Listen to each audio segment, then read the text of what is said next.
Teman-teman, banyak orang mengira bahwa dunia belajar itu cuma soal Bloom dan Solo. Padahal kalau kita hanya pakai dua itu, sebenarnya kita baru melihat dunia belajar itu dari dua jendela kecil saja. Dan hari ini saya ingin membuka jendela lain, supaya kita bisa melihat gambaran besar tentang bagaimana manusia itu belajar. Pertama, kita mulai dari yang paling populer dulu, yaitu Bloom's Taxonomy.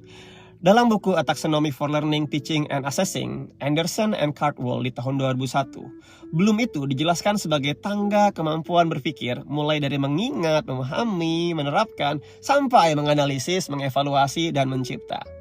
Jadi, fungsi Bloom itu apa? Nah, fungsi Bloom itu adalah untuk merancang tujuan belajar. Bloom menjawab pertanyaan seperti, anak ini harus mencapai level berpikir yang mana hari ini? Begitu. Nah, selanjutnya ada Solo Taxonomy dari Biggs and Collis di buku Evaluating the Quality of Learning di tahun 1982. Solo melihat bukan apa yang anak tahu, tapi seberapa dalam mereka memahaminya. Fungsinya apa? Fungsinya jelas, yaitu untuk menilai kualitas pemahaman. Dari pemahaman dangkal sampai pemahaman yang bisa membentuk generalisasi baru. Seperti itu. Jadi biasanya ini digunakan untuk mengukur jawaban si siswa. Apakah dia mampu mengeneralisasi atau tidak. Nah, belum itu tujuan. Solo itu kedalaman. Keduanya penting. Tapi sebenarnya dua ini saja belum cukup. Kemudian kita masuk ke jendela ketiga, yaitu Webb's Depth of Knowledge atau dikenal dengan DOK atau DOK. Dalam tulisan Norman Webb di tahun 2002, DOK atau DOK menjelaskan bahwa setiap tugas itu punya tingkat kedalaman proses berpikir. Bukan soal yang susah atau mudah saja, tapi soal yang seberapa dalam anak harus berpikir untuk menyelesaikan tugas-tugas tersebut. Fungsinya untuk apa?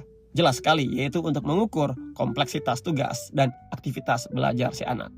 Jadi, kalau belum itu tujuan, Solo itu tentang kedalaman pemahaman, maka DOK atau DOK adalah kedalaman tantangan yang kita berikan kepada siswa. Lalu kita punya kerangka dari L.D. Fink dalam bukunya Creating Significant Learning Experiences di tahun 2003. Fink mengingatkan bahwa belajar yang baik itu bukan hanya menguasai konten sebenarnya. Lalu apa? Nah, kalau kita bicara fungsi, fungsinya apa? Maka fungsinya yaitu untuk memastikan pembelajaran itu bermakna. Jadi kalau kita bicara pembelajaran bermakna, ini bukan tentang deep learning, tapi lebih ke Fink gitu ya. Nah, Fink bilang bahwa belajar itu signifikan kalau anak dapat pengetahuan, bisa menerapkan, bisa menghubungkan, memahami dirinya dan orang lain, mulai peduli dan belajar bagaimana cara belajar. Ini bicara tentang transformasi, bukan sekedar transfer pengetahuan. Jadi, disinilah ada munculnya dimensi bagaimana cara belajar.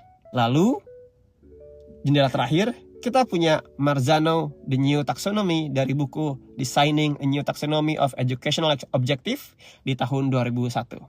Marzano menegaskan bahwa belajar manusia itu bergerak di 3 sistem. Yang pertama, ada namanya self system, yaitu motivasi dan minat. Kedua, ada namanya meta-cognitive system, strategi dan pengetahuan diri. Dan ketiga adalah cognitive system, proses berpikir. Fungsinya apa?